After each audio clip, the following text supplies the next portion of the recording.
Hello friends, नमस्कार। कैसे आप सब लोग। जैसा कि आपको पता है, आज बिहार इलेक्शन का रिजल्ट था और आज बीजेपी ने 2/3 मेजॉरिटी से विक्ट्री ले ली है। और जैसा कि लग रहा था कि बहुत कांटे की टक्कर है, तो बीजेपी ने लैंडस्लाइड विक्ट्री की। और जन स्वराज पार्टी, जो हमेशा से दो लोगों के बीच में चुनाव होता था, बीजेपी वर्सेस आरजेडी, तो उसमें एक तीसरा जन स्वराज पार्टी आई थी, जो अपना प्रभाव छोड़ने में बिल्कुल भी कामयाब नहीं रही और उसे अभी तक 0 सीट आई है, कोई भी सीट नहीं आई है। तो बहुत दुखद बात है जो जन स्वराज के लिए, और बीजेपी के लिए बहुत खुशी की बात है, जिसे अपनी इतनी उम्मीद नहीं थी कि वो 2/3 मेजॉरिटी के साथ वो जीत जाएगी। हमारी तरफ से बहुत बहुत बधाई।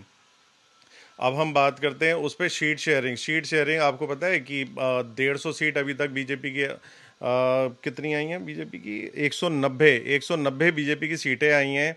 और महागठबंधन की 48 से 50, यानी कि आरजेडी की और उसके अलायंस की। और कांग्रेस तो 2 डिजिट में भी नहीं आ पाई, मात्र उसकी 4 या 5 ही विधायक बन पा रहे हैं, जो सीपीआई सीपीएम है उससे भी पीछे है। उनके भी 10-12 एमपी आ रहे हैं, एमएलए आ रहे हैं। तो कितनी दुखद बात है कि एक नेशनल पार्टी जो इतनी आगे हुआ करती थी और कभी उसने देश पे राज किया है, और आज आप वो दहाई का भी आंकड़ा नहीं छू पा रही है। तो एक बार और बधाई बीजेपी को। आपको पता है कि बीजेपी में इतनी बिहार में इतनी एंटी इनकम्पेंसी होने के बावजूद भी उन्होंने बिहार रिपीट करा। ऐसी उन्होंने उत्तराखंड रिपीट करा था, उन्होंने सेम मध्य प्रदेश रिपीट करा। तो उनकी इतने सारे स्टेट्स में उनकी जो सरकारें हैं वो रिपीट करती आ रही हैं। उत्तर प्रदेश इतना बड़ा राज्य है, वहाँ पे भी उन्होंने रिपीट करा। तो ये कहीं ना कहीं ये संदेश दे रही है कि बीजेपी के प्रति लोगों की अभी भी उस पर जो विश्वास है वो बना हुआ है। और अभी भी लोग बीजेपी को ही चाहते हैं। अभी भी कुछ ऐसा नहीं लगता कि कांग्रेस के प्रति विश्वास बढ़ रहा है, किसी अन्य पार्टी के प्रति विश्वास बढ़ रहा है। अब इससे हम बात करते हैं शेयर मार्केट पे क्या प्रभाव जाएगा। देखो, अभी तक अगर ये जरा सी भी सरकार में कोई कन्फ्यूज़न होता बिहार में बनने में, तो नीतीश कुमार की गवर्नमेंट नहीं बन पाती या बीजेपी समर्थित गवर्नमेंट नहीं बन पाती, तो वहाँ पर अपनी ये भी सरकार खतरे में आ सकती थी, लोकसभा वाली, यानी कि मोदी जी की सरकार भी खतरे में आ सकती। लेकिन 2/3 विक्ट्री से इन्होंने ये बता दिया है कि हमारी सरकार को कोई भी दिक्कत नहीं है और हम आगे भी सरकार बनाएंगे 2029 में।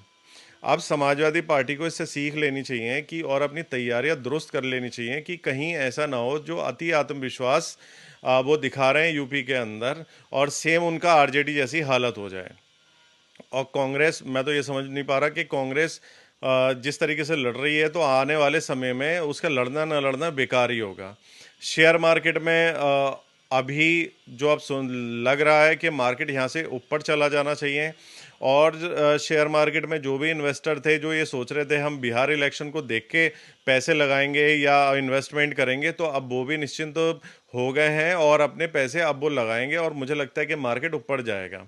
और सेम ट्रम्प भी और बीजेपी भी यही सोच रही थी कि एक बार बिहार इलेक्शन निपट जाए, उसके बाद हम ट्रेड डील करेंगे। तो मुझे लगता है कि अब ट्रेड डील भी अमेरिका और इंडिया की बहुत जल्दी होने वाली है, और अब देखते हैं कब होगी। लेकिन वो सबसे बड़ा ट्रिगर होगा जो मार्केट को बहुत ज़्यादा आगे लेके जाएगा, शेयर मार्केट को।